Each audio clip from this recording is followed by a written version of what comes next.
जय हिंद प्यारे साथियों, स्वागत है आप सभी का उत्कर्ष एकेडमी खिलचीपुर के ऑनलाइन प्लेटफॉर्म में। इस वीडियो में हम लोग एमपी पुलिस कांस्टेबल एग्जाम 2023 के लिए सामान्य ज्ञान के वेरी मोस्ट और इम्पोर्टेंट क्वेश्चन डिस्कस करने वाले।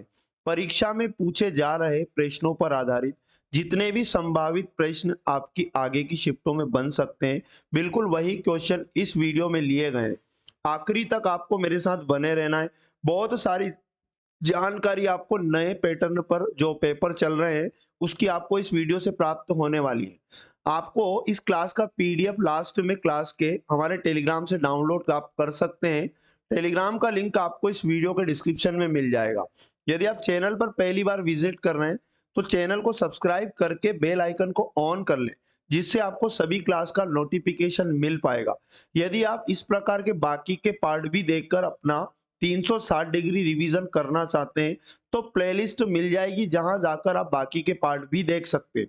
इस क्लास का पहला क्वेश्चन हमारे पास है, ब्रह्म संहिता के लेखक कौन है? तो बृहद संहिता के लेखक आपको याद रखना है वराहमिहिर। ऑप्शन नंबर 2 इसका सही जवाब याद रखिएगा।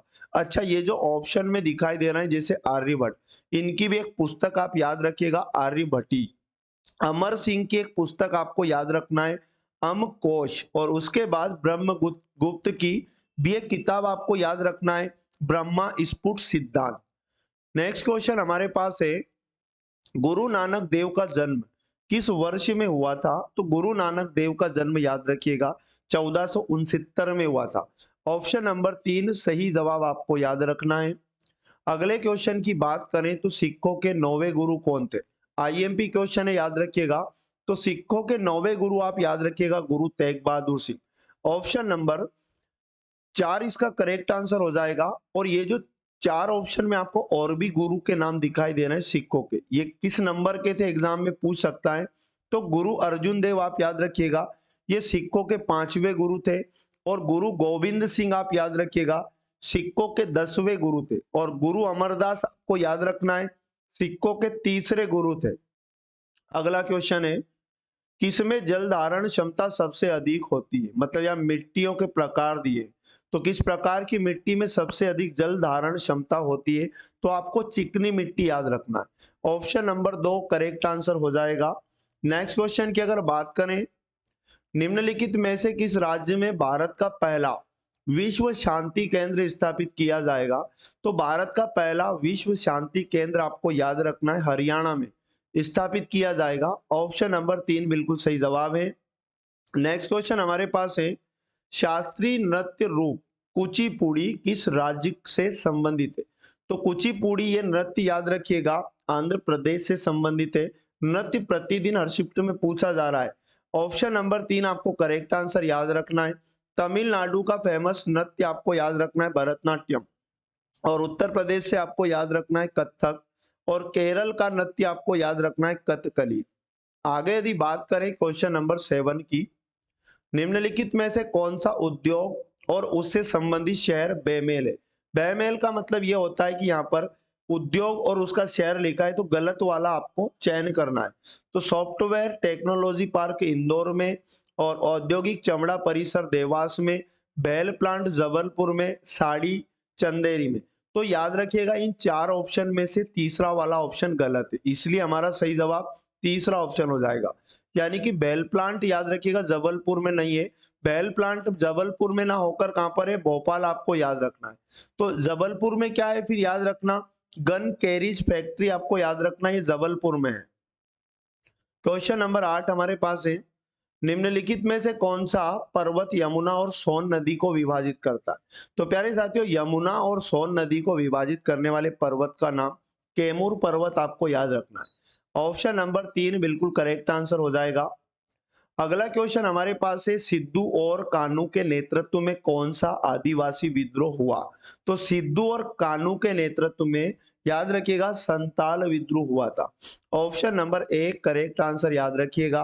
अब यहाँ पर ये जो कोल विद्रोह है, इसके नेता का नाम अगर एग्जाम में पूछ ले तो बुद्धि भगत आपको याद रखना है। और उसके बाद ये रामपा विद्रोह अगर एग्जाम में पूछ ले, इसके नेता कौन थे? तो अल्लूरी सीताराम आपको याद रखना है। और भील विद्रोह के नेता का नाम आप याद रखिए, गोविंद गुरु थे। अगला क्वेश्चन हमारे पास है, मध्य प्रदेश का विधानमंडल किससे बना है? तो मध्य प्रदेश का विधानमंडल आपको याद रखना है राज्यपाल और विधानसभा से बना है। ऑप्शन नंबर 2 करेक्ट आंसर हो जाएगा। अगला क्वेश्चन हमारे पास है, हिताची एस्टेमो ने किस राज्य में भारत का पहला सौर ऊर्जा संयंत्र स्थापित किया? तो भारत का पहला सौर ऊर्जा संयंत्र स्थापित याद रखिएगा महाराष्ट्र राज्य में किया गया। ऑप्शन नंबर 3 सही जवाब आपको याद रखना है। अगला क्वेश्चन 12वां नंबर का हमारे पास है, निम्नलिखित में से कौन अकबर का सलाहकार था जिसे अक्सर अकबर के दरबार के गृह मंत्री के रूप में जाना जाता था? तो अकबर के दरबार में गृह मंत्री के रूप में जाना जाता था, उसका नाम आपको याद रखना मुल्ला दो प्याजा। ऑप्शन नंबर 4 करेक्ट है। अच्छा, राजा टोडरमल कौन थे? अगर एग्जाम में पूछ ले तो अकबर के वित्त मंत्री आपको याद रखना है।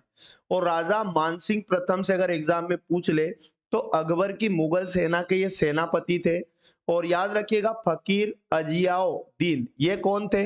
तो ये अकबर के धार्मिक मंत्री थे। तो ये चारों ऑप्शन इंपॉर्टेंट आपके लिए हो जाते हैं। अगला क्वेश्चन है हमारे पास, पितरस जो मानव शरीर में वसा के पाचन में एक महत्वपूर्ण भूमिका निभाता है किसके द्वारा उत्पादित होता है? तो पितरस उत्पादित होता है अगर एग्जाम में पूछ ले तो यकृत याद रखिए। ऑप्शन नंबर 2 करेक्ट हो जाएगा। और पित्तरस पित्ताशय में कहा क्या होता है? संचित होता है। अगर संचित पूछ ले तो पित्ताशय आपको याद रखना है। और याद रखना ये जो यकृत है ये शरीर की सबसे बड़ी ग्रंथि भी होती है। अगला क्वेश्चन है, भारत के संविधान के किस अनुच्छेद में यह प्रावधान है कि प्रत्येक भारतीय राज्य में एक राज्यपाल होगा? तो याद रखिएगा राज्यपाल का वर्णन अनुच्छेद 153 में है। ऑप्शन नंबर 3 आपको सही जवाब याद रखना है। आगे यदि बात करें 15 नंबर की, तो वन संरक्षण अधिनियम किस वर्ष पारित किया गया था? तो वन संरक्षण अधिनियम याद रखिएगा 1980 में पारित किया गया। ऑप्शन नंबर 3 बिल्कुल करेक्ट आंसर आपको याद रख। तो प्यारे साथियों ये थे वेरी मोस्ट और इम्पोर्टेंट क्वेश्चन जो आपको एग्जाम के अंदर जरूर जानकारी देखने को मिलेंगी। तो प्रतिदिन इस क्लास को जरूर वॉच करें। बाकी के पार्ट यदि आपने नहीं देखे तो प्लेलिस्ट आपको मिल जाएगी जहां जाकर आप बाकी के पार्ट भी देख ले। तो मिलेंगे नेक्स्ट वाले पार्ट में। जय हिंद, जय भारत, वंदे मातरम।